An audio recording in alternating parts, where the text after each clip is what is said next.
Hello, everyone. Welcome to chapter 17 of our Gita series. The chapter is titled The Power of Faith. We've been talking about these chapters. We have read one chapter at a time from the book, which is mentioned in the description.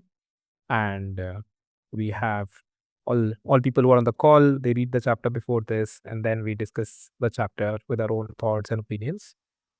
We invite the viewers to come along with us, where they also read the chapter before viewing these episodes. And we are all very excited to be on chapter 17. So we are left with only one more episode. And yeah, we want to thank you if you're still with us on chapter 17. A lot of thanks to all the viewers who are still on chapter 17. With that, I'll start today with Kabir. Maybe like it's always Kabir goes last, and Kabir always says that we've covered most of it. But if Kabir, you can start with your understanding and your summary of the chapter. Sure. Yes. So I think the English translation says power of faith, but if you look at the Hindi translation, it talks about the three qualities of faith, which is I think is a more accurate description in a sense if you look at the content, where faith is not really used in this chapter in a traditional sense. I think the meaning of, in fact, I think our commentator Easwaran clarifies that the English word faith doesn't come close to the actual meaning of the term Shraddha, which is in Hindi here. And what Shraddha means in the context of this chapter is anything that you value, that you highly value, that is driving you. And I think that's what Krishna is clarifying to Arjun, that you would see in people, in different people, different kind of predominant value systems. Some are driven more towards inner journey, more towards the truth. Some are driven more towards the power. Uh, and then there are others who are driven more towards the wealth, seeking wealth or fame, and so on. So, depending on those particular tendencies, there are different beings. And we can relate also in our own journeys that at any given point of time, in our own journey, one tendency would overpower the others. So, we might be driven more towards one tendency or be driven more by one of those tendencies. And then Krishna also clarifies or rather connects how different foods also affect some of these tendencies. So I believe this chapter is more in continuation in some ways from the last chapter. We felt that chapter 16 was a bit different from the flow, like the way chapter 1 to 15 were coming, and we all felt that, oh, chapter 16 was very important. But Krishna in chapter 16, of course, just to do a quick recall, wanted to make sure that seekers, after getting the glimpse that they are more than body mind, doesn't just feel that their job is over, the sadhana is over, the glimpse is not enough. So he clarified to Arjun the typical pitfalls in chapter 16. And I think he's continuing that in chapter 17, and now going into specifics of sadhana as to what are those tendencies. And when, as a seeker, we become aware that how sattva or rajas or tamasic tendencies operate, that we will expand later in this chapter, and how different foods affect that. Now he's talking about the supportive ecosystem. If you find yourself in tamasic tendencies or tamasic shraddha or value system, how do you pull yourself up from there to go to rajasic and then to sattvic? Usually you have to take that step uh, somehow, right? So that way I believe this is more uh, of a supportive or a teacher guiding his student on his sadhana, on the specifics of the sadhana, on the behavioral aspects. It's not talking too much about the philosophical aspect in this chapter. Yeah, that makes sense. Nadine, you want to add to that? Yeah, when I read the chapter, I felt again as I think I mentioned that in previous chapters also, that all these tendencies are within everyone. And to really know from this chapter also that you have a choice. I feel this is beautiful to see that you have a choice which path you are choosing, which tendency are you giving power, or which tendency are you giving the way to go. And I mean, when you're reading it, you also see how, at least I felt, how different parts of me were responding to that. When you look at our societal conditioning, how we define what is successful, how do you need to prove yourself, or what is validated. I think that goes more in this Rajaistic manner. Rajasic, yes, Rajasic. Yeah. While that sattvic path is something very subtle, calm, peaceful, and how shall I say that? Because I could relate very much how the food was described with that. And sattvic food being mild, being fresh, being nourishing, like being nothing, spicy that is like, bringing fire inside you or something. No, the sattvic food is just like in alignment with your body in a being space. And I feel that resonated a lot with me in the sense, because for a long time I always thought that joy is something like excitement, that you need to feel like, wow, when I feel really excited about something, this is true joy. But actually the true joy is what they describe as sattvic food. It can be mild, it can be subtle, it can be, you feel at peace, you feel calm, like that kind of way. And I found that beautiful that it was related to food. And sometimes there are times with myself I can also observe when I'm at work and I'm getting in my functioning mode and I feel, oh, there's so much, and then I can't take care of food, for example, then I'm eating something which is maybe more this other one, tamaistic, Sick. tamasic food. Yeah. So I feel like I could actually relate those three different terms related to food. I could see also in my daily routines when I am in which space of this. I can really see when I take time and have like a proper nice meal, which I prepare with love and awareness and all that, then I feel my entire being is in a different space throughout the day. But when I'm in a stress situation, everything feels hectic and stuff, and then you just like, I mean, I'm saying this literal now, but it tells you something about what's going on inside. So I found that in that chapter very valuable that they related it to food. So I found it makes it more understandable or relatable to your state of being. And to know that you have all these elements in you and that you need to observe in which space you want to be and take that conscious choice and take yourself maybe out when you are in this registic or this other state and go back to the sattvic one. Yeah. So yeah, I found that quite nicely outlined in that chapter. Yeah. Well, I agree. I think, as Kabir said, and I'll share my thoughts, that it felt again like there are some chapters that feel very direct, very prescriptive in a good way. Like some feel very abstract, and some feel that okay, these things you can really pick up and very quickly apply to your life and use them as some form of guidelines. Maybe if not guidelines, then maybe some kind of pointers towards something. And just to share my understanding, I think uh, the context is set when like Arjun asks Krishna that for people who, like, the last chapter was talking about following the scriptures, and then I think Arjun asks that if you're not following the scriptures, then but you're still worshiping, you still have shraddha, you still have faith, then is that, what good does that do? And then I think then Krishna goes into explaining that there's no one really without faith, which I found, I think, is a very interesting itself as a statement, that all of us believe in something, all of us have some worldview which we just um, like we just have faith in, right? Like it's formed by a lot of things, but like there's no reason, like it's not that it's just true. Like sun coming from east is not a belief, it's just something we know. But there are a lot of things we believe in, which is more of our faith. And uh, and then he goes on to describe, depending on these three gunas which have been mentioned throughout the book multiple times, that people with various gunas as their primary gunas, how what they're worshipping for, right? Or what they're worshipping. And as Kabir said, the Sattvic is worshipping forms of God. Then it's the Rajasic is worshipping forms of power and wealth.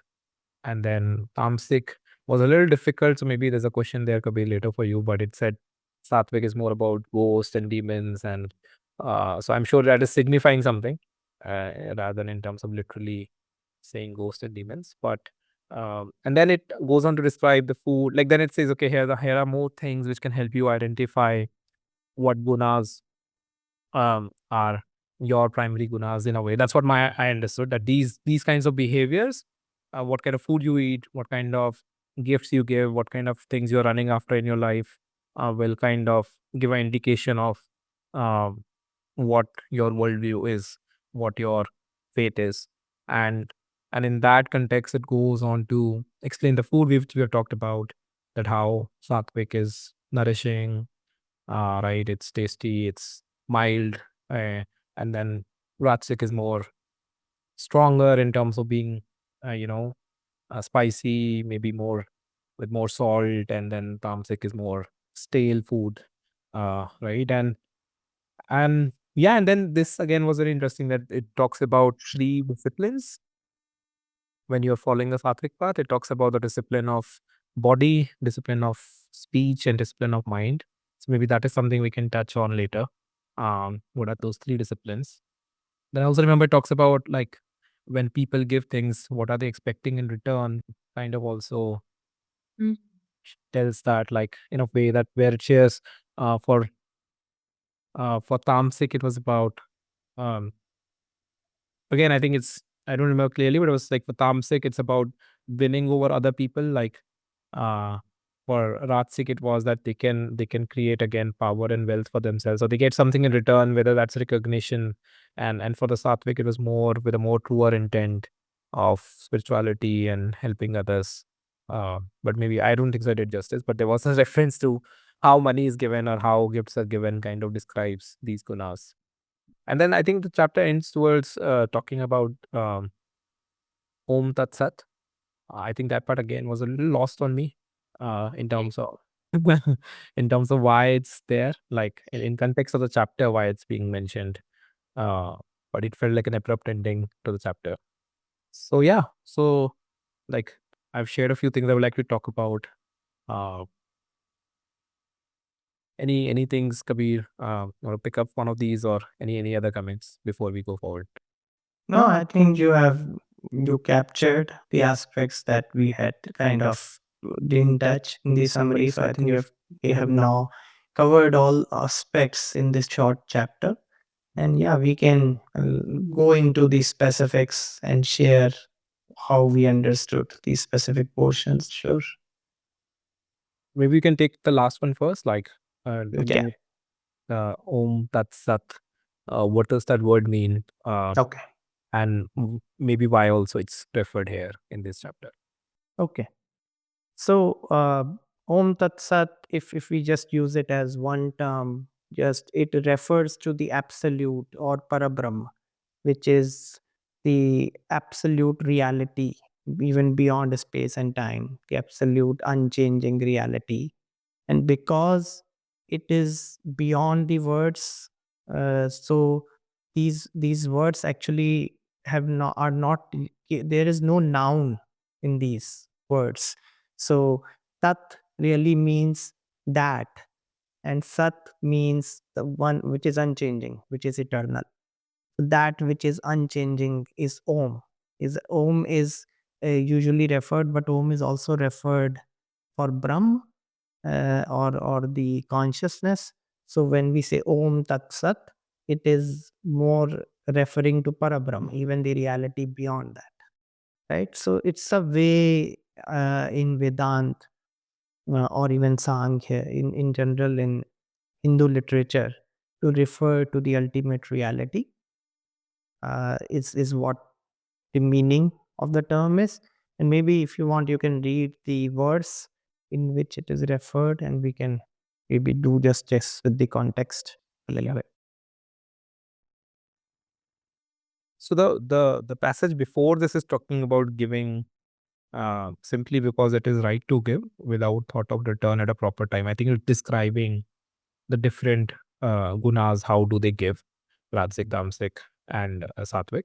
Uh, and then the next passage starts from Om Tat Sat. These three words represent Brahman, from which come priests and scriptures and sacrifice. Those who follows the Vedas, therefore, always repeat the word Om when offering sacrifices, performing spiritual disciplines, or giving gifts. Okay, so it's in the context of giving gifts only, actually, where they Yeah, for or performing sacrifices. Like then it so, please continue. Please finish. those those seeking liberation and not any personal benefit add the word tat when performing these acts of worship, discipline, and charity. And then sat means that which is. It also indicates goodness. Therefore, it is used to describe a worthy deed. So it's in the context of giving only. Are you reading the commentary or the actual words of Krishna? Actual words, the verse. Okay. I'm sorry, it was not clear to me. But yeah, so they have expanded on it. That's good. Krishna did expand on it already. Yeah. And I just want to maybe touch on a couple of things. I think that it was pretty self-explanatory, but I want to touch on a couple of things, which is when we talk about sacrifices, it's not just fire and a ritual which is referred here, but it is any actually action. When we say service, we talked about it in the beginning of Karma Yoga, that if you do anything uh, without any agenda, so to speak, it becomes an act of service, right? It could even be something you are doing all by yourself. I'm not even limiting it to just doing it for the good of others, which of course comes is covered by this.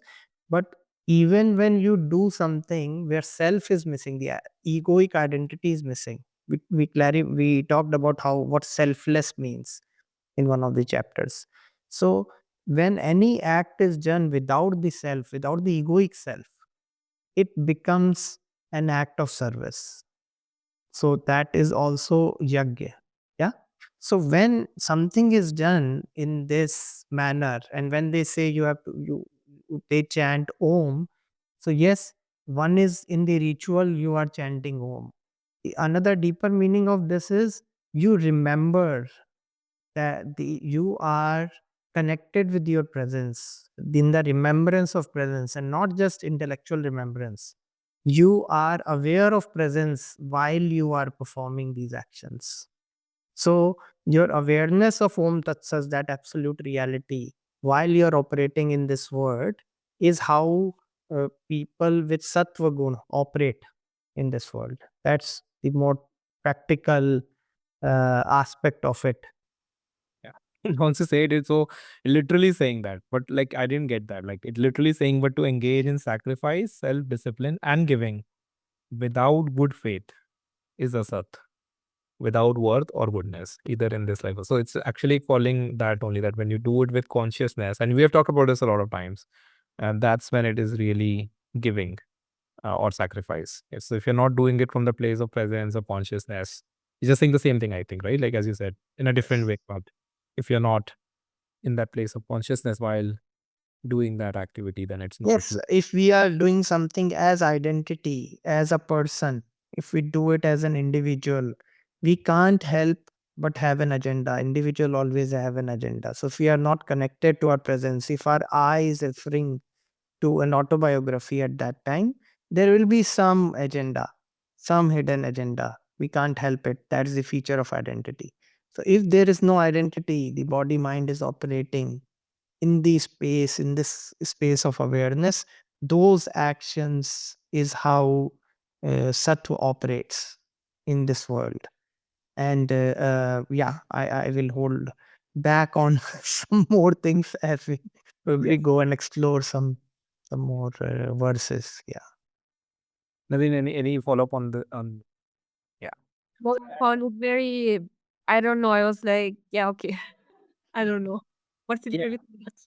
Exactly. I also when I read it, I didn't get the context. Like Like, it was explaining Om Tat Sat, and I'm like, yeah, this makes sense in terms that somebody's explaining this term, but why here? And I could not relate that because just the previous passage, I just repeat that is like paraphrase it is that it's saying that giving uh simply because it is right to give without thought of return at a proper time in a proper circumstances and to a worthy person is sattvic giving. Uh, And then it says giving with regrets or in the expectation of receiving some favor or of getting something in return is rajasic. Giving at an inappropriate time, inappropriate circumstances, and to an unworthy person without affection or respect is tamasic. So, yeah. Yeah, that I found also very interesting as a reminder. Um, I just wondered, who is giving in an inappropriate time, in inappropriate circumstances to an unworthy person? Who decides this is an unworthy person, this is an inappropriate time? I mean, does this imply that you are completely out of your center and you're not connected and that's why this is happening? But then still, like, who says, is there ever an unworthy person to give something? Like, I was just wondering, like, I got a bit stuck on that because it feels like a judgment of, like, when is someone unworthy? I don't know. I found that a But bit. let's say a dharm guru who is cheating people and you're donating to him, right? Like somebody who's like kind of, let's say, taking money from that place, but is not actually spending money there, then that becomes an unworthy person, right? No? I feel like saying something here because I want to talk a little bit more instead of giving example first in the state of mind, right? And I think that will also help clarify a little bit of what tamasic is, how tamas operates in a person, right?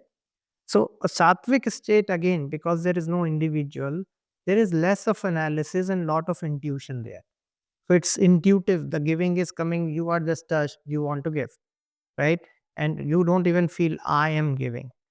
It's just the giving happens, right? And it's very intuitive, and only intuition can really capture the right time, the right person, and the such things as we have all seen just happen.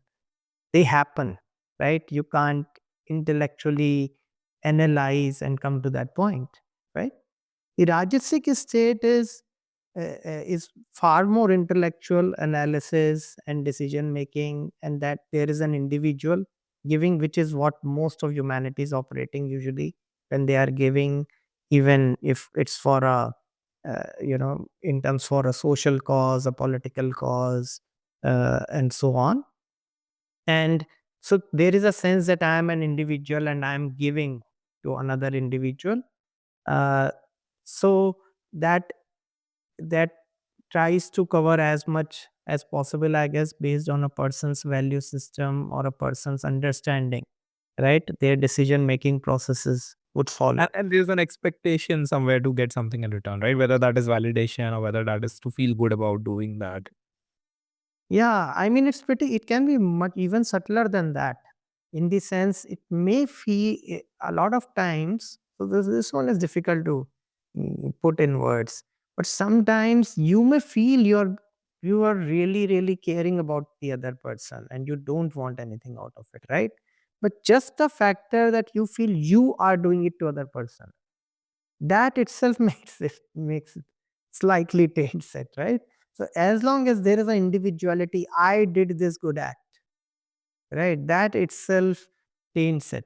It creates a power dynamics also. Okay, so it's pretty settled. So wanted to cover that also. Now in tamasic state, a tamasic mind is a confused mind. It is in a confused state of confusion, and it is not able to discern, and it is driven by base urges and sensations a lot, right?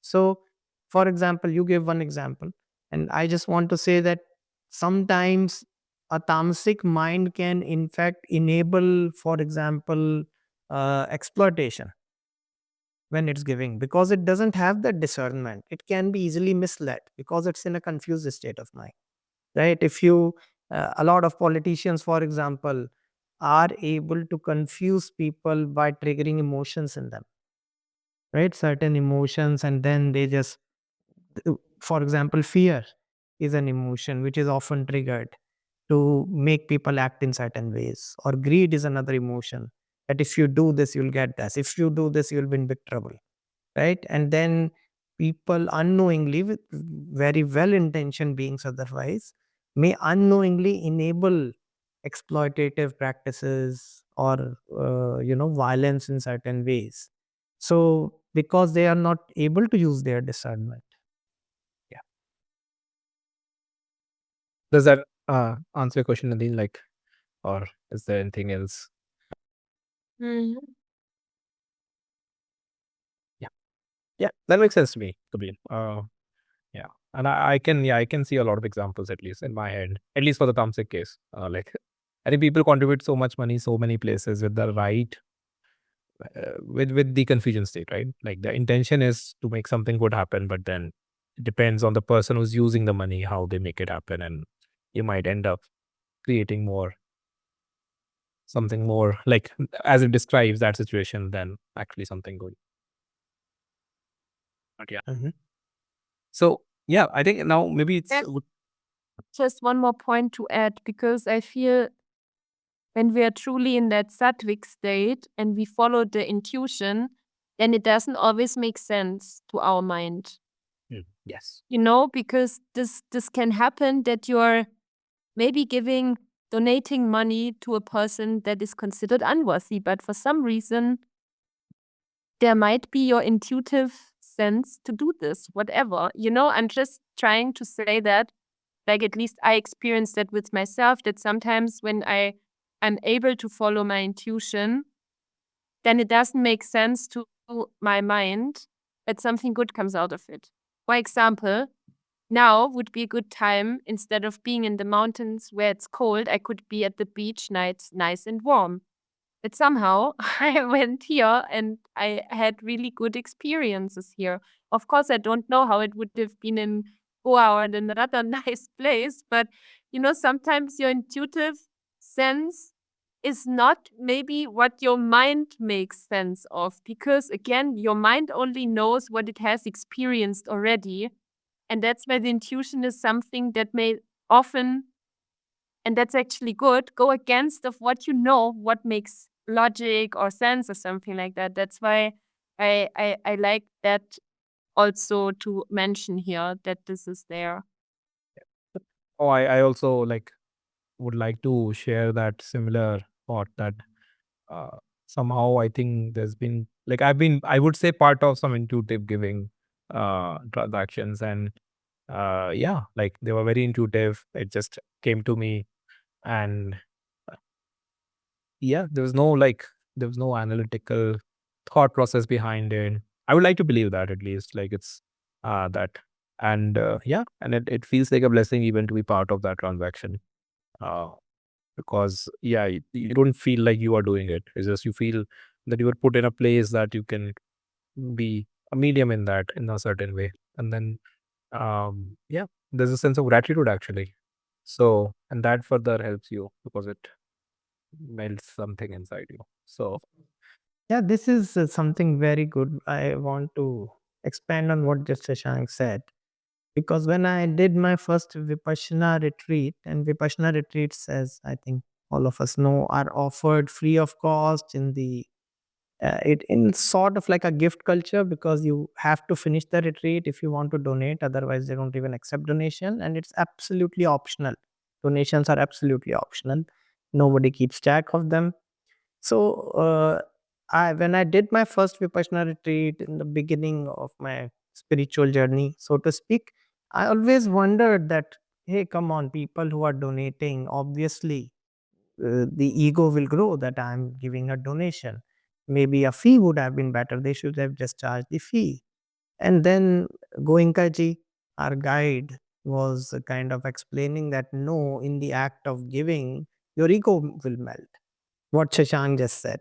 And I experienced that exactly what he said, that actually when you are meditating for those 10 days and you are in that sattvic space, you feel grateful that you have opportunity to give, which is something which is unknown in the mainstream when you are giving as a person from rajasic place. So that's what I was trying to say, that if you give as an individual, there is always a subtle identity doing it, and there is a subtle arrogance, if not obvious arrogance in it.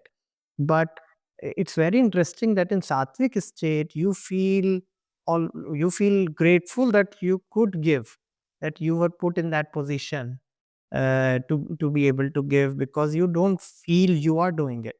Something is being done through you, and you are grateful that, oh, you allowed me to be the messenger here in between. So that's very beautiful uh, experience. That's why maybe just to add here a simple thing. For example, birthdays or Christmas or stuff like this. Like right now, like my family is celebrating Christmas. So now the big question comes up with gifts, and I have nieces and nephews and all of that. And I'm like, yeah, but I don't feel like gifting right now. I feel like if I need to get a Christmas gift now, I just do it for the sake of, because it's expected that I need to give a Christmas gift. And I see this is not the right space to give. That's why I'm not doing that now. And this is a bit tough because people may also be disappointed or like, why you're not gifting, but children are happy then and all that. I mean, in my case, I luckily have some other family members that will gift something anyways. So it wouldn't be maybe so remarkable that I'm not part of it.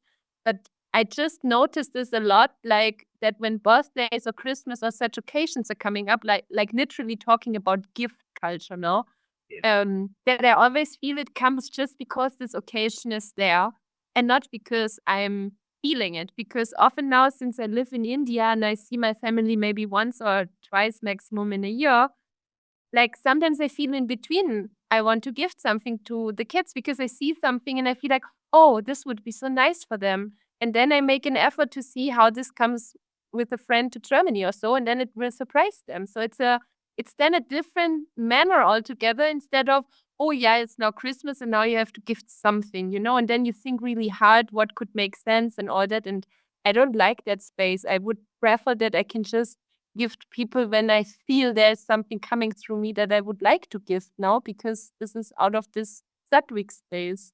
So I felt maybe adding this example will also give I some can question, I think. Yeah, that's very interesting aspect of like that's like where I always feel we don't talk about these things, which I know the title says it's about day-to-day life, but we don't. And but I think this is a good example where I have a question to you, right? Like, how do you handle that, right? Because gifting and giving happens in a lot of places, in marriages, and like in a lot of social contexts. And yeah, you cannot. There's so many other factors which come in. Like, is there any guidance on that, like which comes from spirituality? Because you're not always in that intuitive place, and uh, and then there are some social obligations you feel sometimes in terms of gifting, as Nadine said, right? So how do you handle that? Well, I don't know if I or anybody is in right place to tell how to handle that, but I would say that it will be handled by the combination of factors, so depending on the state we are in and the level of consciousness which is operating through us. Yeah. So, and again, like we all have been talking, intuition doesn't follow the laws necessarily. And but if for example we are breaking the social norms out of a rebellious or activist kind of a nature, then somehow there is a different effect of it on people. But when you are doing it from an intuitive place, somehow it gets communicated also, right, to people. That's what I noticed, and I could add to what Nadine was saying from my own experiences, because I too have been gifting people when they didn't expect, and not gifting when they expect, and being more in, because we can't really make rules about uh, you know being intuitive at some points and not at other points. But something interesting I want to add, in my own journey I noticed that initially maybe intuitively sometimes I wouldn't feel like giving something because it's required of me almost, but there was also like a rebellious nature to it. So there's a mixture of intuition and rebellious activist kind of a nature, right? So stopping me from following the norms, and it would usually not be accepted in a good taste. But over time I have realized that intuition is actually far more wider than I had earlier realized, because intuition also is aware of the social norms and the expectations. Okay, so it takes that also into its kind of under its umbrella, so to speak. So I have found a change in me over the years where I feel that there is an integration also, right? So I feel my intuition, like I don't have to intellectually not decide that am I being intuitive or am I following the norm. Somehow norms are also addressed or integrated in it, right? In that intuition. So I have now seen many times that when it's expected of me also, that I'm able to give, and still it's from the place of love. Yeah. So how it happened, I'm not sure, but it was very interesting for me in my journey. That why is it that I was not able to do that earlier? So I think it was my intuition mixed with the rebellious nature, I guess. That's a very good point, Kabir. I think that's why it's so difficult exactly in those occasions to distinguish between, is it really not my intuition or is it because I'm boycotting this kind of event, you know? So you're actually right. It can also, like, one needs to become aware of that subtle mix that can happen, actually. Yeah, that's a good point. Yeah, I'm going to read another passage, which is about the three disciplines, and then maybe we can discuss them. Yes. So to offer service to the gods, to the good, to the wise, and to your spiritual teacher, purity, honesty, continence, and non-violence, these are the disciplines of the body. To offer soothing words, to speak truly, kindly, and helpfully, and to study the scriptures, these are the disciplines of speech. Calmness, gentleness, silence, self restraint, and purity, these are disciplines of the mind. Thank you for reading this important piece. Yeah, I feel that's very important. So yeah, so this like just to complete, this talks about these three kind of disciplines. That these three levels of self discipline are practiced without attachment to the results, but in spirit of great faith. The sages call this practice sattvic. And then very quickly describes like the other ones, which is disciplines practiced in order to gain respect, honor, or admiration are rasic. They are undependable and transitory in their effects. Disciplines practiced to attain power over others, or in the confused belief that to torture oneself is spiritual, are tamasic. Any comments, Kabir? Like I would like to understand some of these words maybe, but and how much is discipline in the sense of what we understand from discipline important? This is primarily my question because I feel I'm not very disciplined, even though I do feel I follow a lot of this. But when it says discipline word itself, I know like hey, it's been used to discipline to be following these things, but how much is discipline itself very important in terms of the discipline of body? And but in general, if there are any other comments from both of you on this passage. Yeah. Maybe I'll go first. So, first of all, it reminds me of how Buddha, when he talks about his Eightfold Path, his first steps on his path is Sheel, which is Sheel is Kamma, Samma Vacha, Samma Kammanta, Samma Ajiva, which is right speech, right actions, and right livelihood. So he talks of this is not yet about your inner purification so much. Buddha starts with purification at the level of outer behavior and speech, and livelihood as a person on the journey.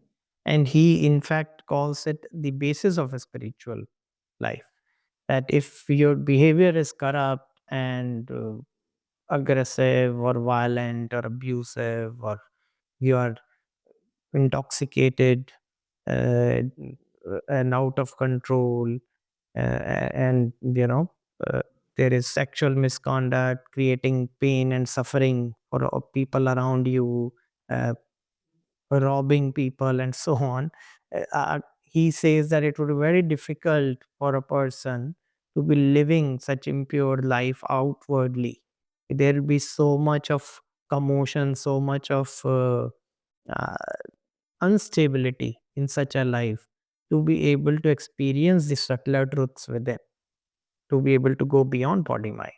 So, from that perspective, I feel here Krishna again, because he didn't really go in in that manner to begin with, but now he's making sure to put this in front of Arjun, that be mindful that you have been living a life of morality, but be mindful, don't take it for granted. Don't take it for granted and be aware that this is the foundation. So here he is talking about more of the behavioral qualities, the speech, and so on. So I feel that this is the basis, and how Buddha explained in one of his verses was, I think, even more beautiful. He called it the foundation of the house. And then he said the mindfulness was like the walls, and the wisdom gained was like the roof. So that's how you build the house of, you know, enlightenment, so to speak, or how to end suffering. So this is the foundation, foundational qualities. They are necessary, but they are not sufficient. That would be important to point out. Secondly, I think you asked about the discipline, right? Discipline also, like in this chapter, we are understanding Shraddha in a more, in a more diverse way than what it is usually how it is considered. So in this case also, discipline also means the the focusing of intent more than anything else for me, right? That if you, for example, want something worldly one day, valuing more than want, I would say that if you started valuing fame one day, and then you value peace another day, and then you value sloth another day, and so on, so then your energies are distracted and you feel you're not going anywhere, right? So I believe, when I hear the word discipline in the larger context, it is that our intentions, our focus, our priorities are very clear, more than, I would say, seeing discipline as it is practiced in, for example, army or schools. Also very important to mention here, I think discipline is quite harmful when it is enforced from outside, even if from a parent or an institution, and so on, because you feel it is being enforced on you and creates a rebelliousness and a reaction from within us. But when we impose a discipline on ourselves because we really value something, when, for example, if we pick up a spiritual practice of watching our breath few times in a day, because we value the we value where what it is enabling for us, right? So such a discipline, I believe, is quite useful on the inner journey. Can I ask here a question, Kabir? Because we talked about it some time ago about, when you are at sleep, maybe that was even in one of our podcast episodes, when you are sleeping, your autobiography drops, right? Because you're sleeping, your body is fully resting, tension is going, all of that. And the moment you wake up, this autobiography switches on. You may check your phone, you follow your routine, you take your coffee, your shower, whatever is your morning routine, blah, blah, blah, reading the news and so on, whatever people are doing. So question is, because we talk now about discipline and intuition or intent, so how can we place that, or like, do you, or also Shashank, like when you're waking up, are you aware that your autobiography is on now? Like, because sometimes now I'm able to catch myself in the morning when my hand wants to go to the phone. I'm like, Nadine, do you really want to pick up first thing your phone now, or you just do something else with yourself of waking up, being in the space, being aware?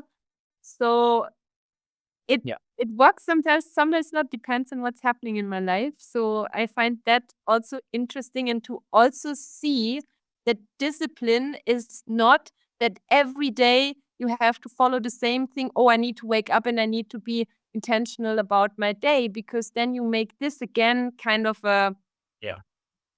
a dogma or a doctrine of your life, right? So I feel discipline is also something, and I like that you highlighted it, Kabir, that discipline may be understood differently in the context of school or institutions and all that. That here, the discipline is also that you are intuitive. Your discipline is about the intuition, which means if I'm waking up in the morning, it's not that every day I do the same thing of waking up and like, oh, I'm aware that my autobiography will switch on now, and that's why I'm not taking my phone. Maybe one day I wake up and my intuition is, oh, I need to pick up the phone because there is something I need to check, or maybe there was a call, or, so I feel discipline is not like to have a steady thing of, now I'm always aware of this very thing, because then this itself becomes not the intuition. You get what I'm saying? Like, yeah, I just thought about this. Just spoke my mind about it. Yeah, and I think you even answered your question beautifully. What you had asked. But yeah, I think that helps. What Shashank, go ahead. No, I was just acknowledging it. Yeah. Like I also find myself sometimes, like as you said, stopping myself from picking my phone, and also more aware of my, I don't know if it's my energy body. I don't even know if it is that, but I'm definitely more aware. Like every time I wake up now, I can feel something which is, I would, if I don't know what it is, I will call it energy body, because but then that awareness goes very quickly, like couple of minutes that will go away. But I'll have that awareness when I wake up. Hey, maybe it's a good place also to bring up the aspect of sadhana or tapas mentioned in this chapter, right? Because I feel that these guidelines are obviously for an individual who values to go beyond their individuality, right? So these are, this is not for an enlightened being who is already fully established in their intuition. So there is identity, there are those tendencies, there are rajasic and tamasic tendencies in that individual, where Krishna is kind of helping them with these guidelines on what kind of speech would be helpful, what kind of behaviors would be helpful, what kind of attitudes would be helpful, while you are operating as an individual. As you go beyond individual and you are operating from intuition, you don't need to then follow these. And let me say that uh, with the you know uh, with the rider, I guess, that intuitively, because you feel so connected with everyone, you can't operate from a space of hurting or violence. Even if, for example, outwardly your speech may be loud, right? Or you may act in ways which are not prescribed. But uh, however, in most cases, following these guidelines of Shila, as Buddha laid down or as Krishna is laying down, are helpful for seekers as long as their identity is operating. So, how would we know when is our identity operating? Like Nadine clarified in that example, that if she's waking up and she feels this energy of this individual, right? And she may have made that rule. And I also have certain rules about my phone, for example, when to pick up my phones in the morning. But like she said, that you there can you when you're operating from a more intuitive space, intuition breaks the laws, right? So the rules are made for the individual, and intuition has to, so both things are important, and that's why it becomes a gray shade, and that's why it is misconstrued many times. Yeah, because I think Shashank's question in the beginning also had this, that because we have all seen the problems with, fake discipline, whether even sometimes when it is being implemented by ourselves, that we fall into the trap of guilt and shame, or being feeling unworthy, and our egoic mind uses those traps. Let's see, you decided to wake up, you decided not to pick up phone, and here you have picked up phone, you are a loser, you can't be on the path, and so on. Yeah. So that's where we have to be wise. We should know that what we are doing, why we are making these, putting these limitations on ourselves, on, for example, picking up phone certain times or doing certain things certain times. But it is the purpose is not to become more unconscious, falling in guilt, or being unkind to ourselves is a worse place than a disciplined space anyways.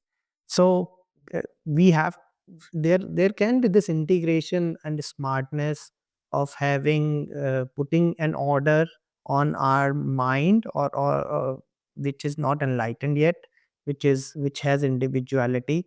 And when we are sitting in the state of presence and discernment, we can make certain rules, so to speak, for that unruly mind. That doesn't mean that if that mind breaks those rules, that you blame yourself, right? Most spiritual guides, good ones, point out that smile and see how your mind is so unruly, and be kind to yourself, and just go on and just go on. And there would be a time when this individuality will melt, and you will be far more intuitive, and you will not even feel that you have to follow any rules later. Thank you so much for pointing this out, Kabir, because that a dear friend of mine also said, guilt is creating nothing in your intuition. If you go into a shame or guilt space, your intuition will not function there. It doesn't help. It's better if you just own whatever you have done and be aware that now you have again a choice to be different from this. So I think it's rather of dealing with your experiences where you may even be disappointed from yourself, instead of going in that guilt space and be not kind to yourself. You should rather be like, okay, acknowledge this was like that. I have acted like this, but I have a choice to do it differently now. So, like, being aware of, you can always in every moment take a new decision and choice. This is what I'm trying to tell me as a mantra also, that I can always have a new choice to something. It's never that I'm bound to something, because I feel also with spirituality, with that path of finding yourself and self-realization, it's so quick that you can put new rules on yourself, and then you follow them, and then you're again not intuitive. So that's why I think this entire spiritual path actually boils down to really listen to your intuition and not to follow any rules of the mind. Even if something worked out really well in a situation, it doesn't mean it's going in the next one the same way. Because everything, your mind always tries to reproduce the good experiences, right? But then you get stuck in a loop at all, like, or again. So that's why I feel it's so important to, memorize that you have a choice in every moment and not go in that guilt space. Yeah. I want to highlight a part of the chapter which I could relate very well to, is like, so there's a description of tap itself. And as a child also, I've seen a lot of TV programming, and and tap was always like at least shown, and I also understood it to be somebody like, tapasvi was this guy sitting in a storm or standing on one leg in a storm and doing tapasya, right? So the word tapasya, tapasvi, and tap have been fairly described. And then the common understanding, there is some association of suffering then, and then you see that also in other religions where doing penance and, hitting your own body, or so it categorically calls it out, the chapter, that is not really tap. That's actually kind of hurting the vessel in which the consciousness lives. And it talks about how there is burning or like this heat sensation, which is actually tap. And I just want to share that I on this path I felt that a lot of days, lot of times, even now, and it was very interesting to read that like tapna is literally like tap. Literally, your body will be feeling that sensation. That's what tap is. And for me, even now, it's hard to reconcile that. Then in practice, basically, I'm going through tap. But yeah, like I think it's important that it is shared. That that common understanding shown on TV is definitely not. Maybe Kabir will add do more justice to this, but I wanted to bring it up. Yeah, I can validate. I agree with you, and I'm sure Nadine has also experienced this when our egoic mind dies, which is a formless entity, so to speak, but it has effect even at the physical level. And a lot of us have experienced, oh my God, that twisting and turning and pain and heaviness and burning, and these tendencies are leaving us. It's almost like a vampire you had and it's leaving. And my spiritual guide, Muji Baba, sometimes call it the satsang flu, which I found really interesting. That when you're in the state of presence, you feel as if you're suffering with flu, right? Again, the heat, you feel like you have fever. And there were times where I felt, oh my God, I think I really have fever now. But every time I tried to measure it with a thermometer, I am feeling so hot. I feel there is so much heat within, but thermometer is not reporting anything at all.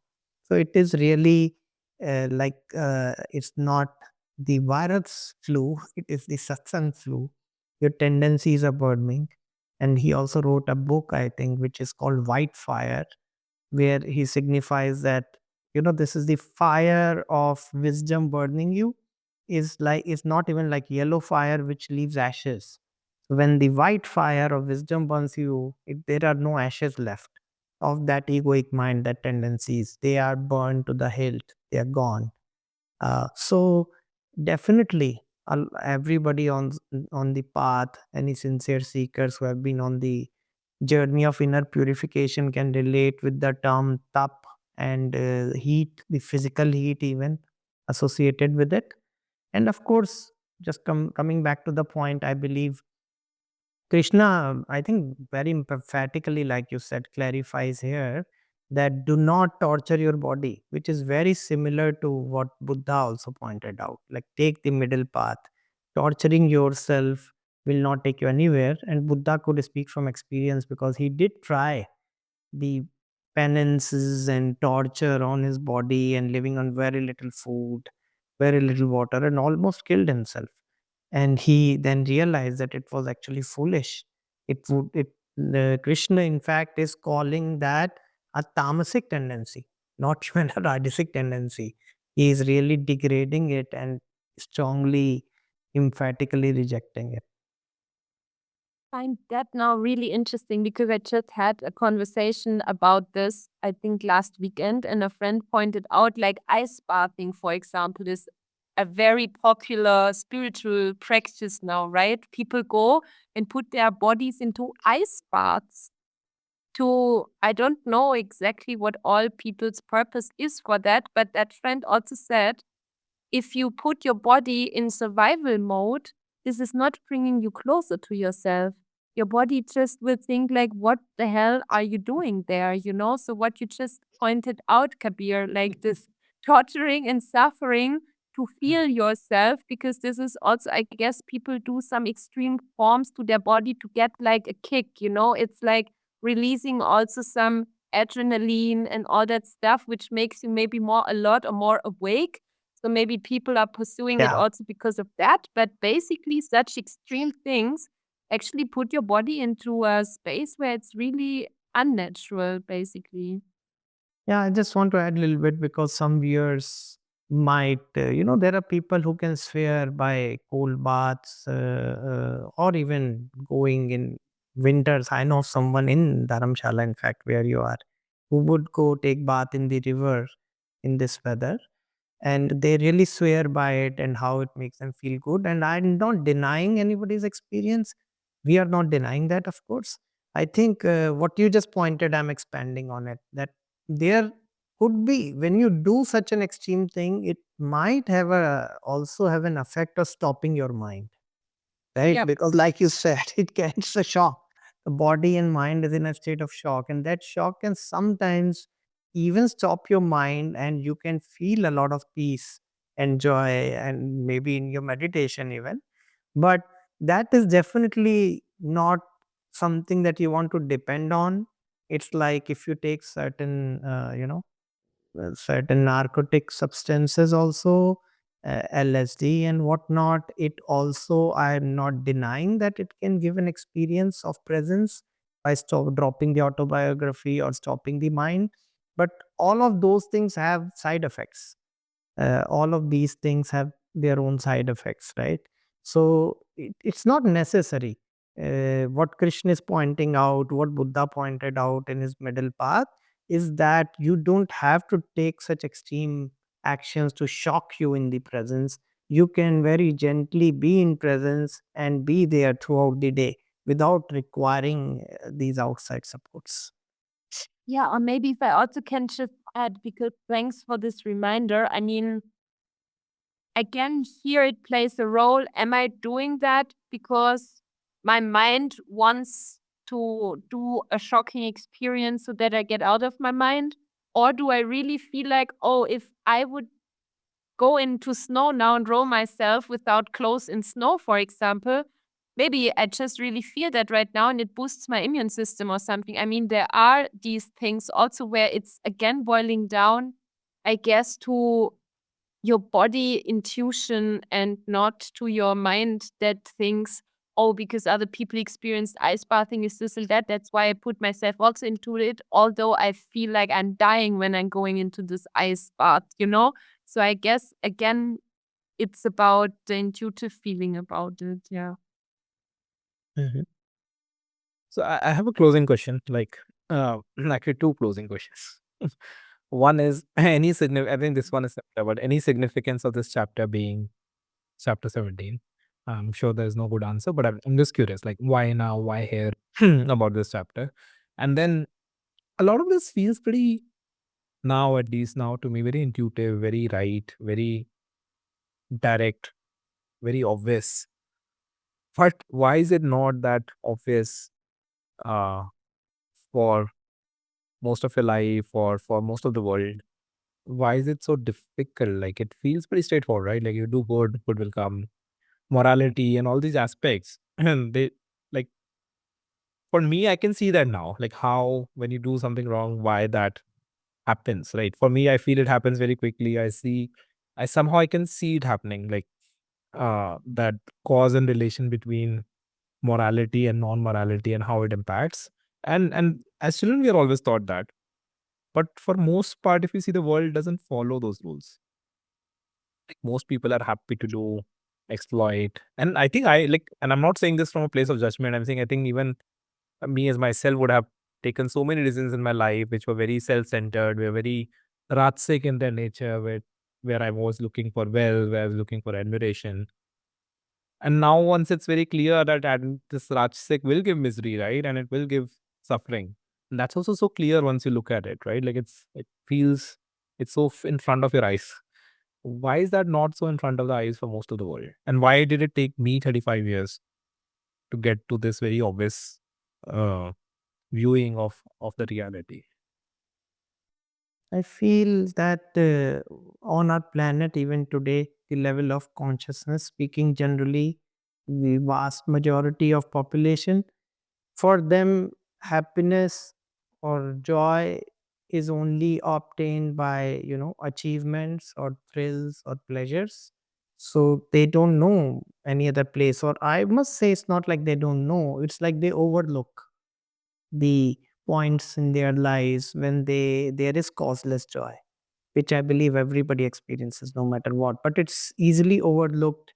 And somehow these social structures, the capitalist structures, the mainstream value system has also been created around the fact that if you have more, and if you can experience more, and if you can have more pleasures and have more comforts, that is the way to happiness, that is glorified, that is propagated and practiced.